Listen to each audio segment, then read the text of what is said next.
देखिए, आज हम लोग एरिया फाइंड करेंगे एक ऐसी शेप का जिसमें हमें किसी एक शेप को डिवाइड करके पता करना होता है कि इसके अंदर कौन कौन सी शेप हमारी है।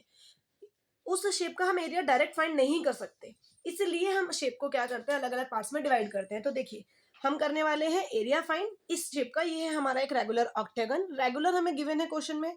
रेगुलर का मतलब होता है जहां पर सारी साइड्स इक्वल होती हैं। जहां पर रेगुलर वर्ड यूज हो जाए तो इसका मतलब होता है जो भी आपको फिगर गिवन है उसकी सारी साइड्स हमारी इक्वल हैं। ओके, तो रेगुलर का मतलब है इस ऑक्टेगन की सारी साइड्स हमारी इक्वल है। एक साइड की हमें लेंथ गिवन है 5 सेंटीमीटर, तो ये जितनी भी साइड है सब हमारी कितनी है, 5 सेंटीमीटर 5 सेंटीमीटर। अब यहाँ पर हमें फिगर दिया हुआ है ABCDEFGH, ये हमारा एक रेगुलर ऑक्टेगन है। तो मैंने आपको बता दिया सारी साइड्स हमारी होती हैं 5 सेंटीमीटर। हमें फाइंड करना है एरिया। अब आपको रेगुलर ऑक्टागन का एरिया डायरेक्ट फाइंड करना बिल्कुल नहीं आता होगा, तो यहाँ पर हम इस शेप को क्या करेंगे, कुछ पार्ट्स में डिवाइड करेंगे। अलग अलग पार्ट्स में देखेंगे कि इसके अंदर कौन सी शेप हमारी बन रही है। तो देखिए, यहाँ पर हमें फिगर में गिवन है कि ये हमारी कितनी है, 11। यहाँ से यहाँ तक ए से डी तक अगर हम लाइन ज्वाइन कर रहे हैं, ये हमारी 11 सेंटीमीटर है। और यहाँ एडी से अगर हम ये परपेंडिकुलर लाइन ड्रॉ कर रहे हैं, जो परपेंडिकुलर डिस्टेंस है वो है हमारी 4 सेंटीमीटर। तो फिगर में आप देख पा रहे होंगे ऊपर जो हमारी ये फिगर में शेप बन रही है, ये हमारी बन रही है एक ट्रैपीजियम। बीच में हमारा जो शेप बन रही है, अब देखिए यहाँ पर एक लाइन थी एडी, मैंने एच ई को भी ज्वाइन कर लिया। ये आपस में पैरेलल ही होंगी, क्यों? क्योंकि ये हमारा एक रेगुलर फिगर है। ये जो फिगर हमें गिवन है, ऑक्टागन गिवन है, रेगुलर है। रेगुलर का मतलब है ये साइड सारी आपस में इक्वल है, तो ये लाइन जब हम ड्रॉ करेंगे तो ये इसकी पैरेलल ही होगी। तो ये हमारा एक रेक्टेंगल बन गया, क्योंकि देखिए ये साइड इसके इक्वल है और पैरेलल, और ये साइड इसके इक्वल और पैरेलल, ये हमारा हो गया एक रेक्टेंगल। अगर ये साइड हमारी 11 है तो ये वाली साइड भी हमारी 11 होगी।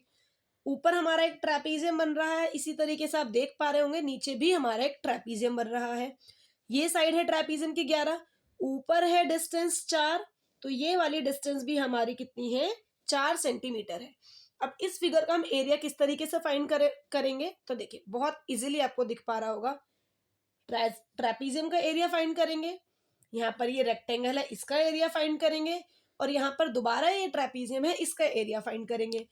अगर हम तीनों के एरिया को प्लस कर देंगे तो हमारे ये पूरे फिगर का, पूरे ऑक्टागन का एरिया हम फाइंड कर देंगे। अगर हम अलग अलग एरिया निकालकर इन तीनों शेप्स का एरिया निकालकर प्लस कर देंगे तो पूरे हमारे पास रेगुलर जो ऑक्टागन हमें गिवन है इसका हम एरिया फाइंड कर देंगे। तो देखिए करेंगे किस तरीके से। सबसे पहले हमारा ऊपर है ABCD। अब देखिए जो ऊपर वाले ट्रेपीजियम का एरिया हमारा आएगा वही हमारे नीचे वाले ट्रेपीजियम का एरिया आएगा। रीजन, क्योंकि डायमेंशंस हमारी बराबर है, डायमेंशंस हमारे बिल्कुल सेम है। तो देखिए सबसे पहले हम क्या करते हैं, इसे हम फर्स्ट पार्ट मान लेते हैं, इसे हम सेकंड पार्ट मान लेते हैं, इसे हम थर्ड, या फिर आप चाहें तो नेमिंग कर सकते हैं ABCD। बार बार नेमिंग ना करनी पड़े इसलिए मैंने क्या लिख दिया है, फर्स्ट सेकंड थर्ड। अब हम करेंगे एरिया ऑफ फर्स्ट पार्ट, यानी कि हम फर्स्ट पार्ट का एरिया फाइंड कर रहे हैं और फर्स्ट पार्ट हमारा है क्या, ये है हमारा ट्रेपीजियम। तो हम किस चीज का फाइंड कर रहे हैं, एरिया ऑफ ट्रेपीजियम। अब आपको पता होना चाहिए एरिया ऑफ ट्रेपीजियम का फॉर्मूला क्या होता है। देखिए एरिया ऑफ ट्रेपीजियम का फॉर्मूला होता है हाफ ब्रैकेट में sum of parallel sides into height. इस फॉर्मूले को लगाएंगे कैसे, देखिए half sum of parallel sides का मतलब है जो भी हमारी पैरेलल साइड्स होती हैं उन दोनों की लेंथ को हमें प्लस करना होता है, उन दोनों की लेंथ को हमें ऐड करना होता है। आप देखें यहाँ पर ये BC और AD हमारी पैरेलल साइड्स हैं, तो पहले मैं आपको इस फॉर्म में लिखकर दिखा देती हूँ। यहाँ पर हम क्या कर देंगे, BC plus AD, BC plus AD, ये पैरेलल साइड्स है ना, तो हमें क्या करना होता है, BC plus AD parallel sides का सम और इनटू जो हमारी हाइट है, हाइट मतलब B। यहाँ पर हमने किसी पॉइंट की नेमिंग नहीं की हुई है इसलिए मैं यहाँ पर सिर्फ हाइट लिखकर छोड़ रही हूँ। अब देखिए half sum of parallel sides, ये साइड BC कितनी है हमारी 5, क्योंकि ये ऑक्टागन की साइड है। मैंने आपको बताया था रेगुलर का मतलब है कि सारी ही साइड्स हमारी इक्वल होती हैं, तो अगर एक साइड हमारी 5 है तो सारी ही साइड हमारी 5 है, प्लस AD कितना है हमारा 11 इंटू हाइट, हाइट कितनी है हमारी 4। अब देखिए हाफ 11 प्लस 5 कितना हो गया हमारा 16 इंटू 4। 2 से अगर हमारा कुछ कैंसिल हो रहा है तो कट कर दीजिए, अगर कैंसिल नहीं होगा तो हम उसे ऐसे ही छोड़ देंगे। यहाँ से 2 हमारा 4 भी 2 से कैंसिल हो रहा है, 16 भी 2 से कैंसिल हो रहा है, तो मैंने यहाँ पर 4 को कैंसिल कर दिया, 2 4 जा 2 2 जा 4 और ये हमारा 16 2 जा 32 सेंटीमीटर स्क्वायर। फर्स्ट पार्ट का हमारा आ गया है 32 सेंटीमीटर स्क्वायर एरिया। अब हम सेकंड पार्ट की बात कर रहे हैं, area of second part. Second part मैंने कौन सा बताया है, ये बीच वाला, यहाँ देखिए इसे ब्रैकेट में मत लिखिएगा, ब्रैकेट में मेरे को भी रेक्टेंगल लिखना है, ये बीच वाला हमारा सेकंड पार्ट है। ये शेप हमारी क्या है, रेक्टेंगल, तो इसलिए मैं यहाँ पर रेक्टेंगल लिख देती हूँ। ये मैं ब्रैकेट में ही आपको समझाने के लिए लिख रही हूँ कि ये शेप हमारी क्या बन रही है। अब देखिए, तो रेक्टेंगल का एरिया क्या होता है, हमेशा से पढ़ते आ रहे हो भी, रेक्टेंगल का एरिया होता है लेंथ इनटू ब्रेथ। अब देखिए लेंथ क्या है हमारी, एडी या एच ई कुछ भी कह लीजिए, length into breadth A H. AD की वैल्यू हमारी है 11, ए एच है हमारा 5, तो कितना आ गया हमारा 55 सेंटीमीटर स्क्वायर। एरिया में हमेशा स्क्वायर लगाते हैं जो भी हमारी यूनिट होती है, तो इसलिए हम क्या यूज कर रहे हैं, सेंटीमीटर स्क्वायर। अब एरिया ऑफ थर्ड पार्ट, अब देखिए जो हमारा थर्ड पार्ट का एरिया होगा, थर्ड पार्ट भी हमारा ट्रेपीजियम है, थर्ड पार्ट भी हमारा ट्रेपीजियम है बिल्कुल फर्स्ट की तरह। तो जो थर्ड पार्ट का एरिया होगा वो हमारा क्या होगा, किसके इक्वल होगा, area of first part.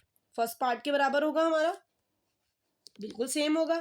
First का एरिया हमारा 32 है, तो थर्ड वाले पार्ट का एरिया भी हमारा कितना आ गया है, 32 सेंटीमीटर स्क्वायर।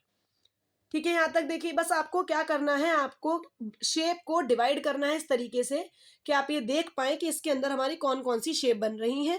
फिर उन डिफरेंट शेप्स का एरिया निकाल के टोटल प्लस कर देना है सबको, तो हमारा पूरी फिगर का एरिया आ जाएगा।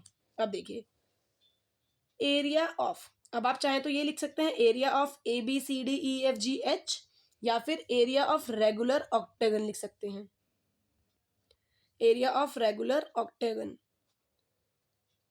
या एरिया ऑफ रेगुलर ऑक्टेगन, साथ में इसका नाम भी लिख सकते हैं, बहुत अलग अलग तरीके से आप इसे मेंशन कर सकते हैं। ये हमारा रेगुलर ऑक्टेगन है, तो इसका एरिया क्या होगा हमारा, देखिए एरिया ऑफ फर्स्ट प्लस, मैं यहाँ एरिया नहीं लिख रही हूँ बार बार, area of second plus area of third, area of first plus area of second plus area of third. First का एरिया कितना आया है हमारा 32 प्लस सेकेंड का एरिया हमारा कितना आया है 55 प्लस थर्ड का एरिया भी हमारा कितना है 32, और एरिया है तो हमारा सेंटीमीटर स्क्वायर में जा रही है सारी यूनिट्स।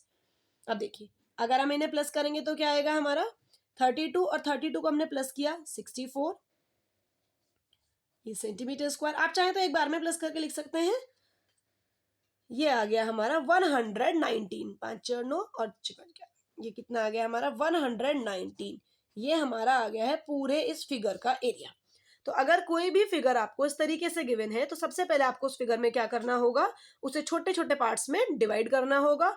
उसके बाद आपको चेक करनी होगी कि वो शेप क्या बन रही है, फिर उन सब शेप्स का एरिया निकाल के आपको लास्ट में ऐड करना होगा, तो ये हमारा पूरे इस फिगर का एरिया निकल कर आ जाएगा।